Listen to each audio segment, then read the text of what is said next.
Jika tidak, matlamat utama meskipun tempoh ke Indonesia dalam Majlis Kesatuan Malaysia merupakan negara yang menekankan prinsip dasar luar negara sejak dari awal pembentukannya lagi.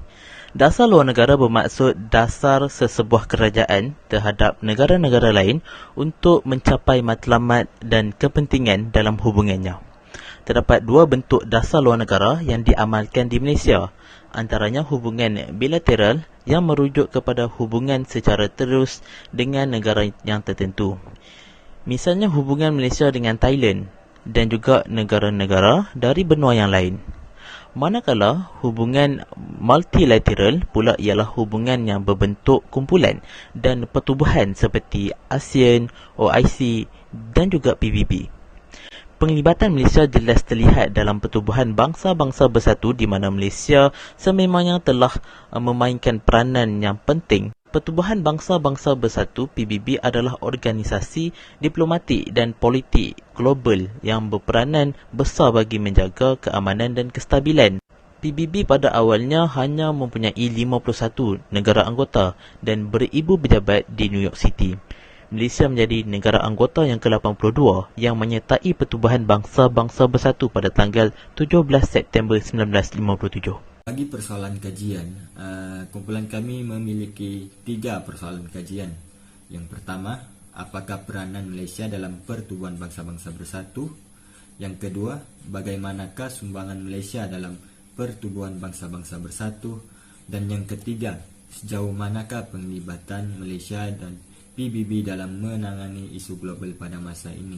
Bagi objektif kajian pula, kumpulan kami memiliki 3 objektif kajian. Yang pertama, untuk mengkaji peranan Malaysia dalam Pertubuhan Bangsa-Bangsa Bersatu. Yang kedua, untuk mengkaji sumbangan Malaysia dalam Pertubuhan Bangsa-Bangsa Bersatu. Dan yang ketiga, untuk mengetahui penglibatan Malaysia dan PBB dalam menangani isu global pada masa ini. Kajian tentang penglibatan Malaysia dalam Pertubuhan Bangsa-Bangsa Bersatu pernah dibuat oleh para pengkaji dahulu. Antaranya ialah Puan Norasma binti Yusof dalam bukunya yang bertajuk Peranan Malaysia dalam Misi-misi Pengaman Pertubuhan Bangsa-Bangsa Bersatu. Namun kajian ini hanya berfokus pada misi-misi pengaman sahaja dan ia tidak menyentuh berkenaan misi kemanusiaan dan misi-misi lain yang dilakukan oleh Malaysia sendiri. Selain itu, terdapat juga buku karya daripada Mokhtar Abdul Qadir yang bertajuk Keamanan Sejagat. Beliau membincangkan secara ringkas sahaja peranan Malaysia dalam Pertubuhan Bangsa-Bangsa Bersatu. Oleh itu, berdasarkan kajian yang dibuat oleh para pengkaji dahulu, kajian mengenai penglibatan Malaysia dalam PBB adalah tidak menyeluruh. Jadi kami terpanggil untuk menjalankan kajian ini dengan lebih menyeluruh. Dalam bagian ini, kumpulan kami menggunakan kaedah kajian kualitatif yang mana ia menggunakan kajian kepustakaan. Dalam menjalankan kajian ini, para pengkaji mengumpulkan data yang ada dengan menggunakan kaedah kajian sejarah. Ini bagi membolehkan para pengkaji memahami dengan lebih lanjut mengenai tajuk yang dipilih. Data-data dari penulisan buku-buku, artikel dan sebagainya dicari dan dihimpunkan dan dibuat analisis serta dibentangkan. Walaupun Malaysia adalah sebuah negara yang kecil, tetapi ia juga telah memainkan peranan dalam PBB dari segi politik, ekonomi dan juga sosial. Dari segi politik, Malaysia telah menyuarakan pendapat tentang penentangan terhadap dasar apartheid yang berlaku di Afrika Selatan. Dasar apartheid ini adalah dasar yang menindas golongan yang berkulit hitam. Contohnya, Tun Dr. Mahathir telah menyuarakan pendapat ini di dalam setiap pertemuan Commonwealth dan juga PBB. Malaysia juga telah menghantar misi bantuan pengaman di Kongo walaupun negara kita baru sahaja mendapat kemerdekaan pada masa itu. Dari segi ekonomi, Malaysia telah menjadi ahli Bank Dunia dan perkara ini telah memberi manfaat kepada negara kita yang mana pelabur-pelabur boleh melabur ke dalam negara kita justeru menyaikkan ekonomi di Malaysia. Dari segi sosial, Malaysia telah menyuarakan tentangan terhadap isu dadah dan amat bertegas dalam hal ini kerana Malaysia sedar bahawa dadah ini akan memberikan kesan negatif kepada masyarakat dan juga negara. Datuk Seri Ahmad Zahiri Hamidi berkata bahawa Malaysia tidak akan menyetujui penggunaan dadah walaupun isu ini diluluskan oleh pihak PBB.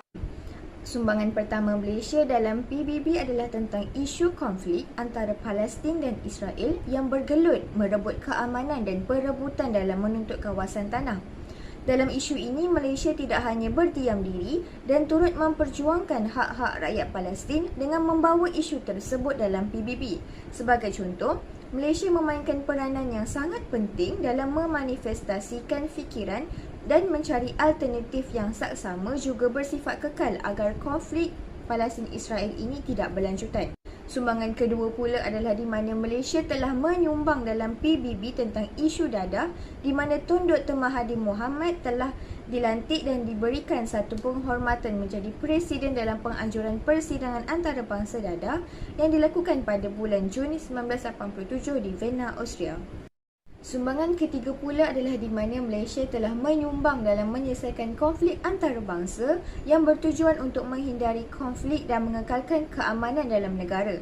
Sebagai contohnya, Malaysia telah menduduki kerusi ahli tidak tetap Majlis Keselamatan PBB pada tahun 1965 sebanyak 3 kali, kemudian berlanjutan pada tahun 1989 sehingga 1990, 1999 sehingga tahun 2000 dan juga pada tahun 2015 hingga tahun 2016. Malaysia juga terlibat dalam memberi sumbangan menyarankan peningkatan dalam mutu pendidikan agar lebih berkualiti dengan mengambil inisiatif dalam memperjuangkan suatu prinsip penting iaitu pendidikan untuk semua yang disebut GAH menerusi United Nations Educational, Scientific and Cultural Organization UNESCO dengan cara menganggotai lembaga eksekutif UNESCO pada tahun 2017. Tan Sri Razali Ismail yang menjadi pengerusi Majlis Keselamatan PBB pada tahun 1989 sehingga 1990 dan menjadi pengerusi Perhimpunan Agung PBB sesi ke-51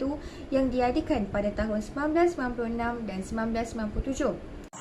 Datuk Dr. Mazlan Osman juga telah dilantik menjadi pengarah hal ehwal angkasa lepas PBB pada tahun 1999 hingga tahun 2002 dan diberi kepercayaan sekali lagi menjawat jawatan tersebut pada tahun 2007 dengan tugas melaporkan aktiviti angkasa lepas kepada anggota PBB.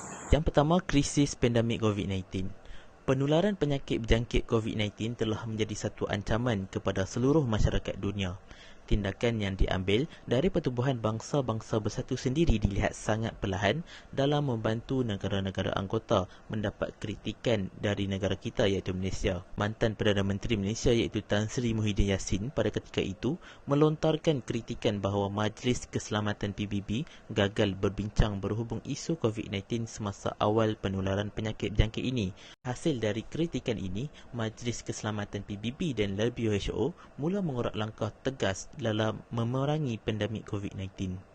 Yang kedua ialah peranan Malaysia terhadap isu Palestin dan Myanmar. Mantan Perdana Menteri Malaysia Tan Sri Muhyiddin Yassin pada Jun 2022 menyatakan pendirian konsisten Malaysia berhubung isu Palestin dan Myanmar kepada Setiausaha Agung Pertubuhan Bangsa-Bangsa Bersatu PBB iaitu Antonio Guterres melalui panggilan telefon.